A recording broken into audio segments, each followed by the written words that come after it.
आदिश भगवान का स्मरण करो। भगवान शिव का एक नाम है आदिश, जिसको आदेश भी कहा जाता है। और आदिश महादेव का स्मरण कर हाथ में रखकर उसको शिवालय में अपनी भूमि पर खड़े हो, जगह में खड़े हो, दुकान में खड़े हो, जिसको प्रारंभ कर रहे हो, मकान में खड़े हो, जिसको प्रारंभ कर रहे हो, और हथेली में रखकर उसको शिवालय में ले जाकर समर्पित कर दो। जिस दुकान को तुमने चालू किया है वो दुकान जिंदगी में बंद नहीं हो सकती, वो आगे बढ़ेगी। आदिश महादेव का संबोधन ही है, प्रारंभ कर दिया, फिर उसका अंत नहीं, प्रारंभ है।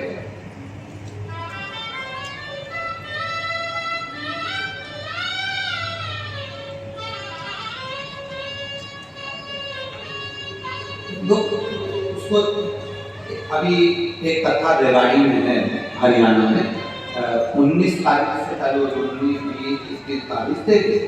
19 मार्च से 23 मार्च तक वो कथा चलेगी। उसको कथा का नाम दिया आरती महापुराण। आज तक हम लोगों को आरती का क्रम नहीं मालूम कि शंकर जी की आरती कैसे करना चाहिए, शंकर भगवान की आरती में कितनी बाती लगाना चाहिए, शंकर भगवान की आरती में कपूर कब लगाया जाता है, शंकर भगवान की आरती में चावल का दाना कहाँ रखा जाता है, शंकर भगवान की आरती में बेलपत्र थाली में किस स्थान पर होना चाहिए, शंकर भगवान की आरती में दुर्वा होना चाहिए कि नहीं होना चाहिए, शंकर भगवान की आरती है कि नहीं करेगा, शंकर भगवान की आरती करते समय गरुड़ घंटी को जब बजाया जाता है तो कितनी बार बजाया जाता है, कितने स्थान पर।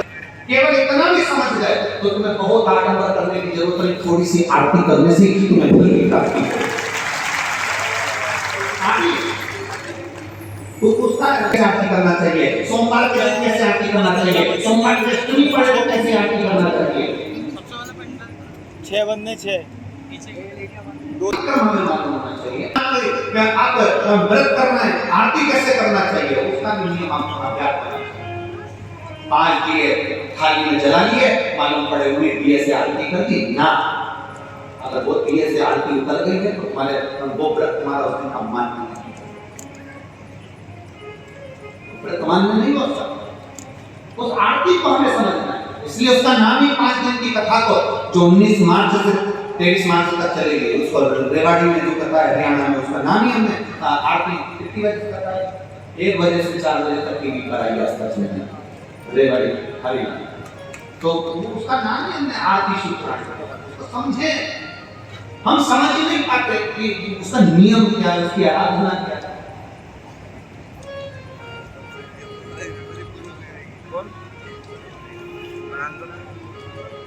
क्यों जब गया, तकलीफ में पड़ गया, बहुत चिंता में पड़ गया, डिप्रेशन में आ गया, तो क्यों 4 व्यक्ति का दिया से करके सम्मुख में रख दिया प्रदोषित, उसको समझे तो सही,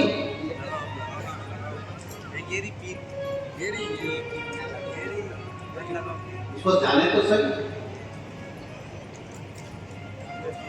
उसको पहचाने तो समझे। हम समझ नहीं पाए शंकर के एक एक भाव को हमें समझना है, एक एक भाव, शिव के एक एक संबोधन को। जैसे आपको कथा में कहा था कि शंकर भगवान के चक्र का नाम क्या है, जम के बोलो, जम के बोलो, भवरेंदु, जम के बोलो एक बार, भवरेंदु। केवल लोग एक आप एक बहुत लीवर किडनी डैमेज हो गया, तकलीफ में आ गए, बहुत कष्ट में जीवन चल रहा है, और बड़ी बीमारी बता दी, कोई कैंसर जैसा रोग बता दिया, कोई ब्रेन में ट्यूमर बता दिया, कोई ऐसा रोग बता दिया, कोई वेंटिलेटर पर पड़ा हुआ है, कोई मालूम पड़े पैरालिसिस हो गया, उस समय पर ये भवरेंदु बहुत काम की भगवान शंकर का चक्र चिन्ह। 3 चीजें शंकर भगवान के पास में है, 3। एक पाशुपत अस्त्र, तो पाशुपत अस्त्र की जगह तो तुमको दे दिया पशुपति, हम की बोलो जरा व्रत। एक शंकर भगवान के पास में है त्रिशूल, वो भी आपको हमने बीच में वर्णन कर दिया था कि भगवान हनुमान जी महाराज का प्राकट्य और उनके भाइयों का गतिमान गतिमान गतिमान मतिमान उनका वर्णन किया था, उसमें त्रिशूल का वर्णन। और आज जो कथा चल रही है कुबेरेश्वर धाम की पवित्र भूमि पर से, उसमें आप शंकर भगवान के चक्र को समझ जाओ, भवरेंदु को समझ,